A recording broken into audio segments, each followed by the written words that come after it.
The night was thick with an eerie stillness as I anxiously awaited my late-night food delivery. The dim glow of the street lamp outside cast long shadows that danced across the walls, creating a haunting atmosphere in my dimly lit apartment. I couldn't shake the feeling that something was off, but hunger drowned out my unease. As the clock struck midnight, a soft knock echoed through the silence.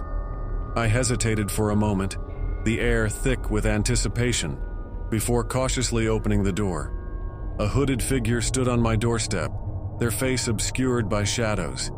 They handed me a nondescript bag, the aroma of the food inside momentarily distracting me from the unsettling encounter. As I closed the door, the dim light in the hallway flickered ominously. I shook off the unease, attributing it to my imagination running wild. I placed the bag on the kitchen counter and eagerly unwrapped my late-night feast. The smell was intoxicating. But as I took the first bite, a bitter taste lingered on my tongue. Suddenly, the room seemed to close in on me, and the shadows deepened. I felt a chill down my spine as I noticed an odd texture in the food. Panic set in as I examined a peculiar ingredient, something that resembled an unsettling mix of unidentifiable meat and a metallic aftertaste. Fear gnawed at my gut, and I fumbled to reach for my phone to call the restaurant. The voice on the other end sounded distorted and distant, only adding to my growing sense of dread. They claimed there must have been a mix-up and assured me they'd send a replacement immediately. As I waited, paranoia gripped me, and the walls seemed to close in even tighter. I glanced around my apartment, half expecting shadows to come alive.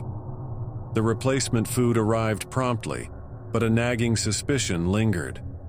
I couldn't shake the feeling that something sinister was afoot. As I delved into the second meal, the metallic taste returned stronger than before. I felt a wave of nausea wash over me, and the room spun. Desperation fueled my attempt to contact the restaurant again, but this time, the line was dead. My heart pounded as I realized I was alone in this nightmare. The apartment plunged into darkness, the flickering hallway light extinguished. I stumbled through the inky blackness, my hands trembling as I groped for the door. The air was thick with an unsettling silence, broken only by the distant hum of the city.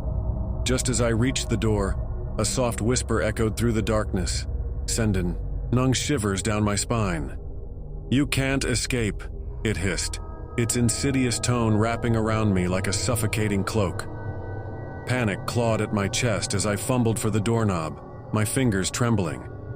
The door swung open, revealing a pitch-black corridor outside.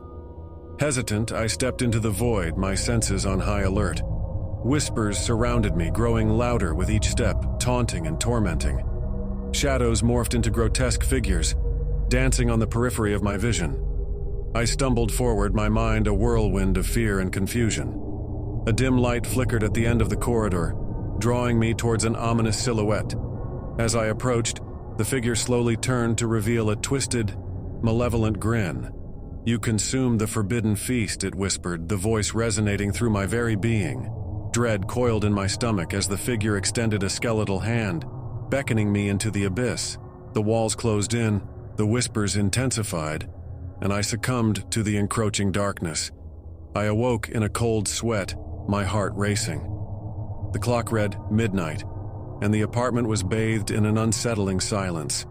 The remnants of the nightmarish ordeal clung to me like a lingering fog. Was it a dream, a hallucination, or a sinister reality?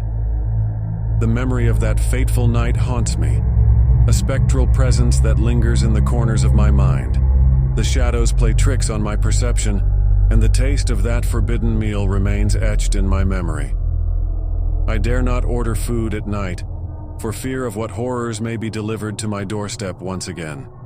The night air was heavy with anticipation as I eagerly awaited my late-night food delivery. A soft knock on the door echoed through the dimly lit apartment, and I opened it to find a mysterious package left on the doorstep. No delivery person in sight, just a plain box tied with a crimson ribbon. Curiosity outweighed caution as I brought the package inside, the ribbon unraveling with an unsettling ease. The box revealed an array of exotic-looking chocolates, each piece intricately crafted. The sweet aroma wafted through the room, enticing me to indulge. As I savored the first chocolate, an unexpected chill gripped the air. The room darkened, and a spectral presence seemed to materialize. A voice whispered from the shadows, recounting a tale of a cursed chocolatier whose creations ensnared those who tasted them. Panic set in as the voice warned of impending doom. I tried to dismiss it as a figment of my imagination, but unease lingered. With each chocolate, the room grew colder, and ominous whispers filled the air. The once inviting apartment transformed into a nightmarish realm, shadows contorting into sinister shapes. Desperation fueled my attempt to leave, but the door wouldn't budge. The voice mocked me, revealing the chocolate's sinister origin, a recipe devised in the depths of the occult. I was trapped in a malevolent confectioner's twisted game. As the chocolates dwindled, my surroundings warped further. I stumbled through a surreal dreamscape, haunted by surreal visions. The apartment became a labyrinth of shifting corridors, each turn leading to another realm of nightmares. A ghastly figure emerged, the chocolatier's spectral form weaving a tapestry of despair with every whispered word. "Consume and be consumed," it intoned, a mantra that echoed in the recesses of my mind. The chocolates, now the embodiment of my torment, compelled me to devour them. Each bite plunged me deeper into the chocolatier's malevolent grasp. I became a prisoner of my own cravings, a puppet dancing to an otherworldly tune. As the last chocolate disappeared, the apartment returned to its initial state. The spectral presence dissipated, leaving me in a disheveled room. The once enticing chocolates now felt like a sinister memory etched into my soul. I awoke with a start, the remnants of the nightmarish journey clinging to my thoughts. The clock struck midnight, and the apartment was eerily silent. The package, the ribbon, and the chilling voice all vanished. Why? Was it a twisted dream, a paranormal confectionery, or a descent into madness? Haunted by the experience, I dared not indulge in late-night treats again, fearing the taste of sweet malevolence that had once consumed me.